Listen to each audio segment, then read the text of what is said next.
became commercially available here in the States about 1999. You know, it was available in Europe for a couple years before then.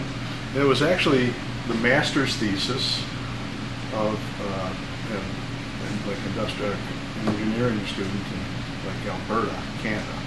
And he knew nothing about prosthetic. Heinrich Mauck was a hydraulic specialist that we kidnapped at the end of World War II. Came over with Werner von Braun. And so he spent a number of years working on this hydraulic cylinder, designing this.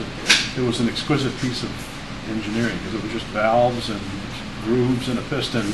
So the kid took this and he made a microprocessor version of it. And what that did is it made it smarter and safer. I was one of the first guys in the country to fit these. And I put it on a guy who had been an amputee since 1955. This is 2000 I did this. And I was never aware of their PTSD and how they hypervigilantly surveil the surroundings for discoloring. You know, maybe there's a stone there, maybe there's a raise in a door threshold or broken concrete. And so they were constantly assessing, you know, in a paranoid state, really. And because they fall, it hurts, you know, and it's really terrifying. And the first guy put it on, he'd worn something else for, you know, 35 years. And so it was like, he said it was the best thing that happened to him besides getting married and having kids, was getting this microprocessor. So it's a game changer for a bug amputee. Actually, we're just next to it. I want to get the loaning leg on you. I'm going to get you laying down because I got to take some measurements.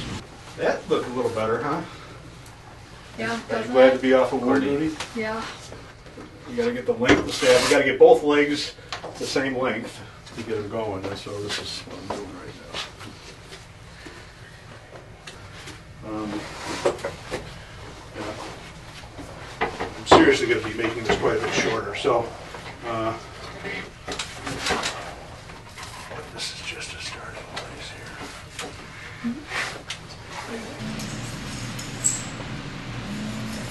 And so this has got a vibrator and a chirping chip in there.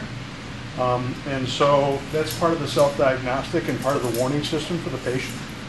Until somebody's lived with the prostheses for a year, then I consider them to be kind of beyond their learner's permit, you know, because he'll continually be building skills, you know. The big advantage is he's so young. Actually, because this was made for the guerrillas in active service, active duty, this is, you can take this and throw it in the ocean, you know. You can live your life, you know.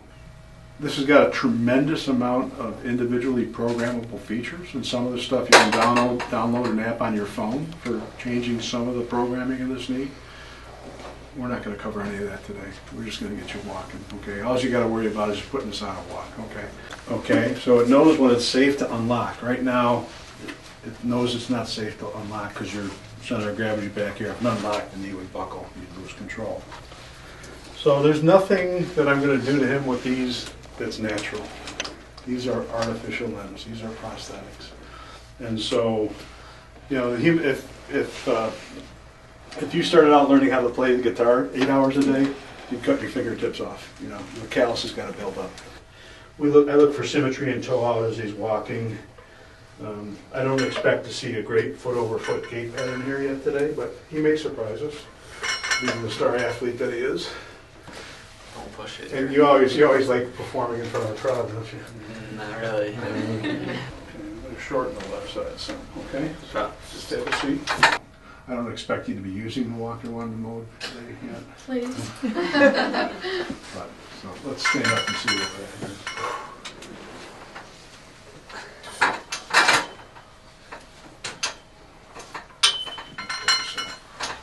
And just shift your weight from side to side. Okay.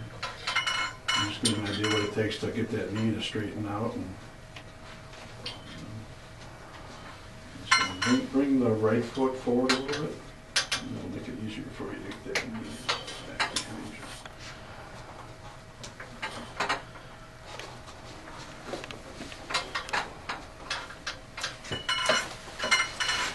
And so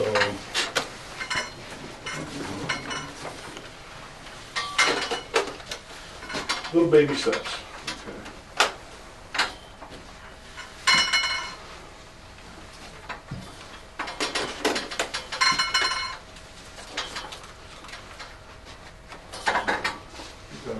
some smaller equal sized ones.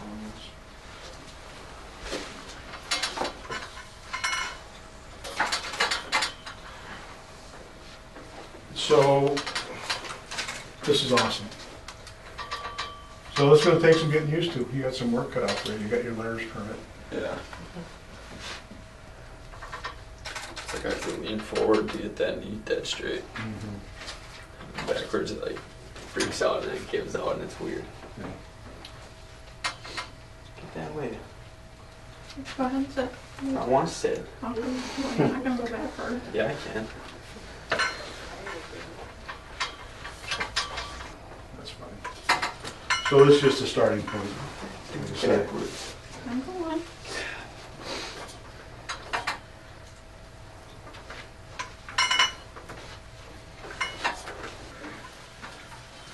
The other good news about this is the worst it'll ever be for you. This is the most difficult, most painful, most clumsy, because you've never done it before. And every time you get up, every time you put them on, it gets easier and more familiar, okay?